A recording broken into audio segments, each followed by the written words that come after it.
Welcome back to V-Roll. We have that giveaway. We are fast approaching that 2,500 subscriber mark where we're going to do this giveaway. The Galarian Articuno tin from Crown Xeno, 2 3-pack blisters from Stellar Crown, and a Pokemon Mystery Prize. All you have to do is like, comment, and subscribe. Be a part of the channel. Once we reach the 2,500 subscribers, I'm going to go back to the original video, the one where this all started for the giveaway. That's where you need to leave an additional comment. This video here, that's the one, all right? So keep an eye out for that. Go back and check it out. The link is in the description below. I want to make this as easy as possible, trying to help all of you.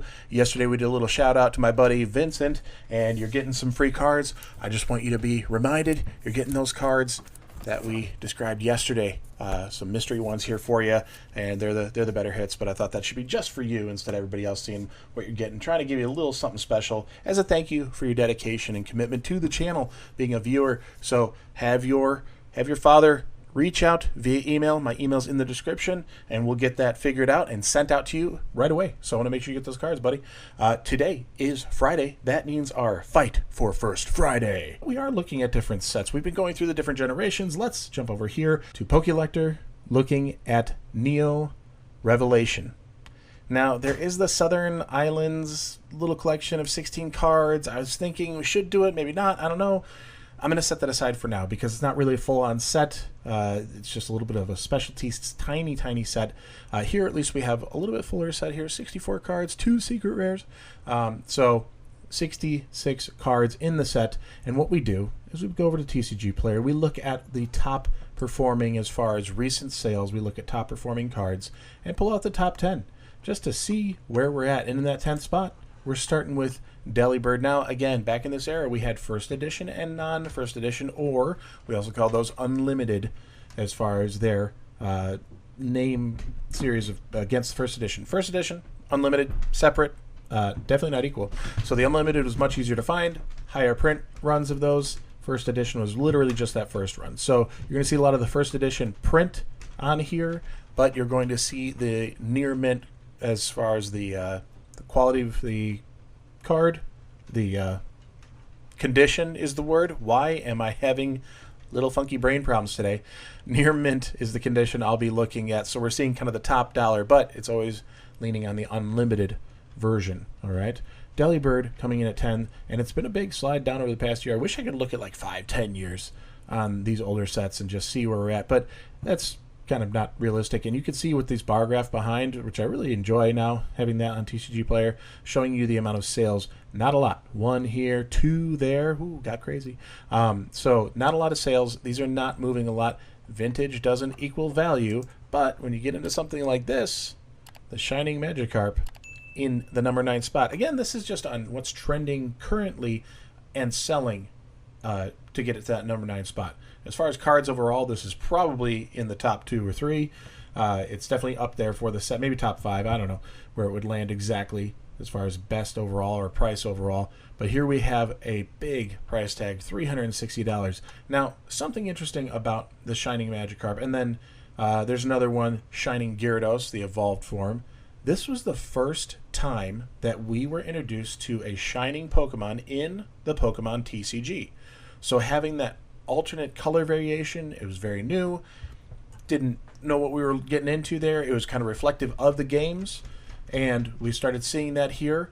Definitely sought after for that purpose. And Magikarp, while an underwhelming Pokemon, an interesting Pokemon for sure, because we know where that leads. It leads us to the Gyarados. So crazy high price right now, and it's hard to say if these are really accurate. All you can do is kind of take off what's going to be the earliest, lowest price available currently. So $365 should be our lowest price available on a near mint. $285. What do we got there? What do we got there? Why is it doing that? Why does it go and show you the $365 on somebody's got no sales? Interesting. Wonder how this works. So this is a PSA 7. Okay, you can call it near mint, but if it's a 7, that's not quite near mint there. Interesting where this lines up. That one would be, in my opinion, really close to a near mint, maybe light play, but there we are at 300 about. Coming in a little less there.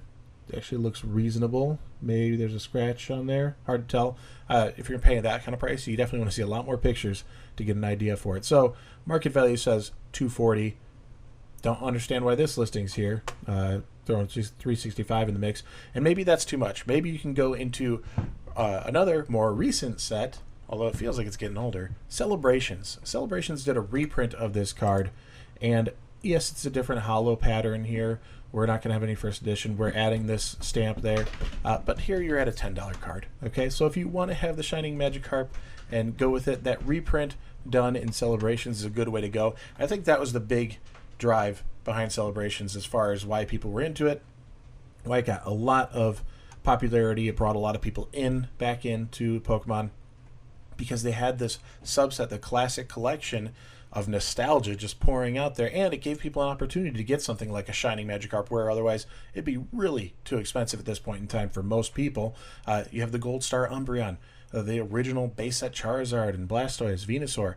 Very cool stuff. So I think that's what was the big drive behind Celebrations. I'm just going to digress from that, but something to think about, that if you're looking at some of these older sets and seeing some of those reprints, it might be a way to enjoy that card and throw back to that nostalgia without having to pony up all the dough. Let's go on into the set here. Another unique thing about this set, Ho-Oh, Lugia, and the legendary dogs, which might be cats, I don't know, Raikou, Suicune, and Entine. All of them were in this set together, which is fantastic. And there's duplicate variations, alternate variations, but duplicates of the Pokemon. So there's 2 Ho-Oh in this set. There's 2 Suicune, all of that. So very interesting. I'm hesitant to say that's the price there, because the market price is putting it way down here. What's real? Japanese. There we have in a graded condition here, and that's first edition.